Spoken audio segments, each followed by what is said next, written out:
ગુરુ મહારાજ, મને 5 કોષ સમજાવો. પંચકોષ એ તો બહુ જ મહત્વનો પ્રશ્ન છે તમારો કે પંચકોષ સમજાવો. તો આ જે પંચકોષને તમારે સમજવા હોય તો એ તમે તમારા શરીર એટલે તમારા દેહ ઉપરથી તમે આ પંચકોષને સમજી શકો છો. જે રીતે શાસ્ત્રોમાં આ પંચતત્વ એટલે પંચભૂતનો જે આ દેહ ગણે છે, એવી જ રીતે પંચકોષ પણ આ દેહની અંદર રહેલા છે. એટલે આપણે એ પંચકોષને જે સંતો અને મહાપુરુષો કહી ગયા છે એમ જ સમજવા પડશે. બીજી રીતે સમજશું તો એ પંચકોષ સમજાશે નહીં. પ્રથમ જે આ આપણો એટલે તમારો મારો આખા વિશ્વ બ્રહ્માંડના જે શરીર દેહધારી આપણો જે આ દેહ છે એ પંચકોષનો દેહ, એમાંનો આ એક કોષ છે. એટલે આપણું આ શરીર છે એ પંચકોષમાં એક કોષ એટલે અન્નમય કોષ. આ આપણું શરીર અન્નમય કોષથી બનેલું છે. હવે આપણને સીધે સીધું સમજાતું નથી. જેમ કે પૃથ્વી, જળ, વાયુ, અગ્નિ આ 5 તત્વોનો જે આ બ્રહ્માંડ છે એમ જે 5 તત્વોનું પિંડ છે, પણ કઈ રીતે આ 5 તત્વોનું પિંડ છે એ આપણે સમજી નથી શકતા. એટલે એ 5 તત્વના પિંડને સમજવું હોય, આપણા પિંડને, તો આપણા જે મા બાપનો 5 તત્વનો જે દેહ છે એ દેહને ટકાવી રાખવા માટે આપણા જે મા બાપે જે અનાજ ખાધું છે એ અનાજથી માતાના શરીરનું રુધિર કહેવાય એટલે રક્ત કહેવાય. એ અન્નથી બનેલું રક્ત છે. અને આપણા પિતાજીએ જે અનાજ ખાધું છે એ અનાજથી પિતાજીના દેહની અંદર જે સુકૃત બન્યું છે એ અન્નનું બનેલું સુકૃત છે. એટલે પિતાજીનું સુકૃત અને માતાજીનું રજ એટલે કે રક્ત, રજ અને પિતાનું વીર્ય, રજ અને વીર્ય એટલે સુકૃત અને શોણિત, આવા નામો જે આપ્યા છે એ બંનેના કર્મ પૂજાથી આપણું આ પિંડ બન્યું છે, આપણો આ દેહ બન્યો છે. આવી જ રીતે આખા વિશ્વ બ્રહ્માંડની અંદર જે માતા પિતા ખોરાક ખાય છે એ જ ખોરાકનું જે રક્ત અને જે સુકૃત બને છે એ રક્ત અને સુકૃત બે કર્મ પૂજાથી મિશ્રણ થઈ અને ગર્ભાશયની અંદર જે જમાવટ થાય છે એનો આ દેહ બને છે. આ દેહ અન્નમય કોષ કહેવાય. આ અન્નમય કોષ દેહને પાછો જીવિત રાખવો હોય તો બચપણમાં જે માતા એનું દૂધ પીવરાવે છે એ દૂધ પણ અન્નમાંથી બનેલું છે અને એ દૂધ બાળકને પીવરાવે છે. એમ જેવી જેવી યોનિ હોય એવી રીતે બાળકને કોઈ જીવ જંતુ દૂધ ફળ ફૂલ ખવડાવી અને એ બાળકને ઉછેરો થાય છે. એ પણ અન્નનો જ ખોરાક આપીને આ પિંડનો ઉછેરો કરવામાં આવે છે. એમ દરેક શરીર જે રહ્યા 184ના જે દેહ રહ્યા એ દેહને અન્નમય કોષ કહેવામાં આવે છે. આ રીતે પહેલો કોષ આપણે સમજી લેવો પડે કે જેને અન્નમય કોષ કહેવાય છે. ત્યાર પછી આ જે શરીર અન્નથી ટકી ગયું, હવે આ જે ખોરાક આપણા શરીરમાં ગયો છે એ ખોરાકને વળી પાચન કરવા માટે શું કરવું જોઈએ? તો જે કુદરતી જે શ્વાસે ઉશ્વાસની જે ક્રિયા ચાલી રહી છે એ શ્વાસ ઉશ્વાસની ક્રિયાને પ્રાણ ચલાવી રહ્યો છે. એટલે એ જો પ્રાણ આ શ્વાસ ઉશ્વાસને ના ચલાવે તો એ શ્વાસ ઉશ્વાસથી થતી જઠરની અંદર ગરમી એ મળે નહીં. એટલે જે જઠરની અંદર જે ગરમી, જે 98% ગરમી આપણા શરીરની અંદર જે પ્રજ્વલિત થઈ રહી છે, એ ગરમીને આ શ્વાસ ઉશ્વાસુ ક્રિયાથી પ્રજ્વલિત થઈ રહી છે. અને એ શ્વાસે શ્વાસની જે ક્રિયા છે એ પ્રાણ ચલાવી રહ્યો છે. અને એ અનાજને પાચન ક્રિયા કરી અને પાછું એને લોહીમાં, એને શોણિતમાં, એને સુકૃતમાં પાછું પરિવર્તિત થાય છે. અને આ રીતે યોનિથી યોનિ અને દેહથી દેહ એમ 84 લાખ શરીરોની ઉત્પત્તિ થાય છે. અને એ અન્નમય કોષની અંદર જે શ્વાસે શ્વાસની ક્રિયા ચલાવી રહ્યો છે એ પ્રાણ કહેવાય છે. એટલે બીજો કોષ પ્રાણ કહેવાય છે. પહેલો કોષ અન્નમય કોષ, અને એ અન્નમય કોષનો આ દેહ છે. દેહને ટકાઈ રાખવો અન્નની જરૂર પડે છે. એ અન્નને પાચન કરવા માટે શરીરનો પૃષ્ઠ બનાવવા જે શ્વાસે શ્વાસની ક્રિયા ચાલે છે એને પ્રાણ ચલાવી રહ્યો છે. એટલે બીજો કોષ પ્રાણમય કોષ. પહેલો કોષ અન્નમય કોષ અને બીજો કોષ પ્રાણમય કોષ.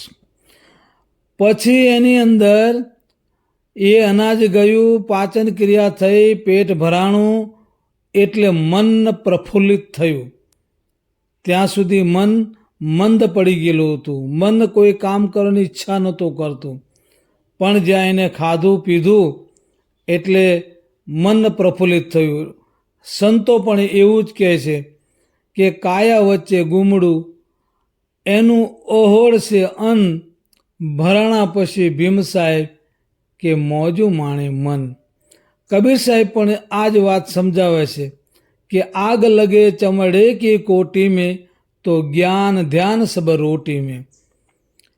એટલે આ શરીરને ટકાવી રાખવા માટે જે અન્ન નાખવામાં આવે છે એ અન્નમય કોષ, અને અન્નને જે પાચન ક્રિયા કરવામાં આવે છે એ પ્રાણમય કોષ, અને પ્રાણથી પછી એ મન પ્રફુલ્લિત થાય છે ખાધા પીધા પછી.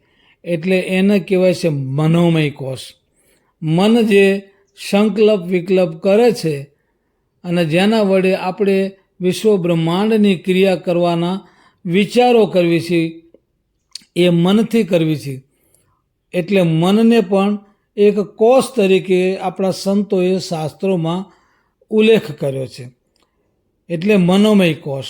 પહેલું શરીર અન્નમય કોષ, શરીરના અંદર ચાલતા શ્વાસે શ્વાસની ક્રિયાને ચલાવવાવાળો પ્રાણમય કોષ, અને જે અન્ન પેટમાં ગયા પછી પ્રફુલ્લિત થયેલું મન જે સંકલ્પ વિકલ્પ કરવાનું ચાલુ કરે છે એટલે એ મનોમય કોષ. હવે આ મનોમય કોષ જે રહ્યો એ જે ક્રિયા કરવાની જે ઈચ્છા થઈ એટલે કંઈક આપણે ક્રિયા કરી. જેવી રીતે કે વૈજ્ઞાનિકોએ વિમાનો બનાવ્યા, રેલવે બનાવી, ફોન બનાવ્યા, આજે બધી ક્રિયા બનાવી, લાઇટો કરી. જે વિશેષ વિજ્ઞાન જે સર્જ્યું એ મનના વિચારોમાંથી એ વિજ્ઞાન સર્જાણું છે. એટલે એને વિજ્ઞાનમય કોષ કહેવાય છે. મનની અંદરથી સારા વિચારો, સર્જાત્મક વિચારો જે રહ્યા એને વિજ્ઞાનમય કોષ કહેવાય છે. અને એ વિજ્ઞાનમય કોષ દ્વારા આપણે જે કોઈ ઇલેક્ટ્રોનિક કોઈ પણ મિસાઇલ, કોઈ પણ વાહન જે કંઈ બનાવવા ઈચ્છતા હોઈએ અને એમાં મહેનત કરતાં કરતાં જ્યારે એમાં આપણે સફળ થઈ જઈએ છીએ પછી જે આપણને અંદરથી ખુશી મળે છે, જે આનંદ મળે છે, અને આપણે ખુશ થઈ જઈએ છીએ કે ભાઈ મેં આ એક યુનિટ બનાવી દીધું, આ એક મેં સાધન બનાવી દીધું, આ એક હથિયાર બનાવી દીધું. એટલે એ બની ગયા પછી જે આપણને જે ખુશી મળે છે, જે આનંદ મળે છે એને મહાપુરુષો આનંદમય કોષ કહે છે.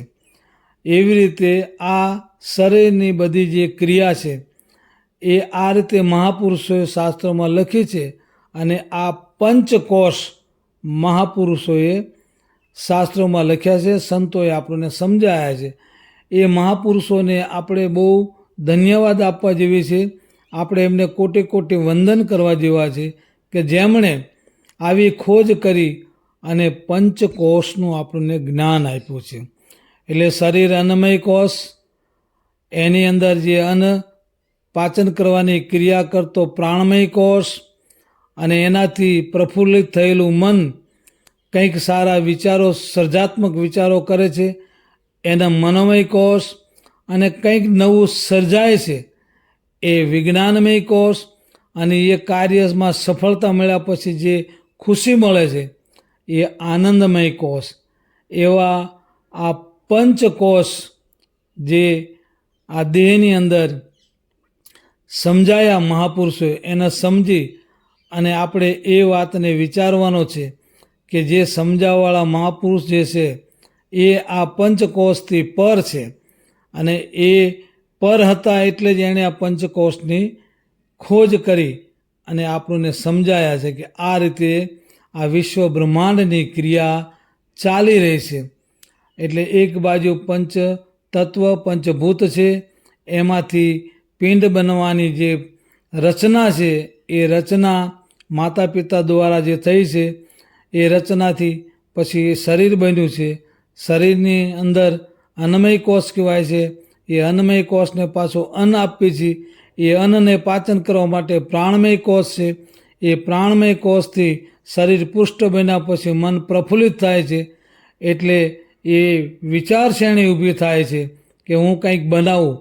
એટલે એ મનોમય કોષ છે. અને જ્યારે બનાવવાની ક્રિયા જે શરૂ થાય છે એને વિજ્ઞાનમય કોષ કહેવાય છે. અને જે સાધન કે જે કંઈ આપણે બનાવ્યું એની પછી આપણને જે ખુશી મળે છે એ આનંદમય કોષ કહેવાય છે. આવા પંચકોષ આ દેહ જે આપણને મળ્યો છે, માનવ દેહ, એના વડે આપણે સમજી શકીએ છીએ અને એમાં સમજી શકીએ છીએ. 84 લાખ યોનિમાં આ પંચકોષ કોઈ સમજી શકતા નથી. પંચકોષ આખા વિશ્વ બ્રહ્માંડની અંદર પૃથક પૃથક રીતે પડેલા છે. કોઈમાં 5, કોઈમાં 4, કોઈમાં 3, કોઈમાં 2 અને કોઈમાં 1. પણ એ સમજવા માટે મારે આખો બીજો ઓડિયો બનાવવો પડે. અત્યારે હાલ પૂરતો હું તમને આ પંચકોષ સમજાવવા માંગુ છું. તમારો જે પ્રશ્ન છે કે પંચકોષ કોને કહેવા, તો એ આ પંચકોષ મેં તમને સમજાયા. હવે આ જે પંચકોષ છે એ આપણા જીવગતિ સુધી જ સીમિત રહેલા છે. એટલે સીમિત એટલે માપમાં રહેલા છે. પણ આની ઉપર બીજા જે 2 કોષ એ હું તમને ફરીથી સમજાવીશ. એ બહુ મહત્ત્વના 2 કોષ જેને મહાપુરુષોએ આ પંચકોષથી ઉપરના લેવલના અને સંપૂર્ણ જ્ઞાન અને વિજ્ઞાનથી ભરેલા અને પોતાના જીવનું કલ્યાણ કરી એને આત્માની સાથે એકાકાર કરવાના એ જે 2 મહાકોષ, એ પ્રકૃતિના અને પરમાત્માની મધ્ય પડેલા એ 2 કોષ જેને મહાપુરુષે વર્ણ્યા છે, એ 2 કોષ હું તમને ફરી ક્યારેક સમજાવીશ. અત્યારે તો તમે આ પંચકોષને સમજી લો. મેં જે તમને સમજાયા છે એ પ્રમાણે આ પંચકોષને સમજી અને તમે આનું મનન કરો, આમાં મંથન કરો, અને જે રીતે મહાપુરુષોએ આ દેહમાં વર્ણન કર્યું છે એ રીતે તમારા દેહમાં તમે આ પંચકોષને સમજી અને તમે આ પંચકોષથી પર છો, એટલે જ તમે આ પંચકોષને સમજી શક્યા છો. સંતોએ ખોજ કરી પણ એ પંચકોષથી પર હતા એટલે પંચકોષની ખોજ કરી અને આપણને સમજાયા છે. આપણે પણ આ પિંડની અંદર પંચકોષને સમજી અને પંચકોષથી પર થઈ અને આપણા જીવનને ધન્ય બનાવવાનું છે. બોલો સદગુરુદેવનો જય.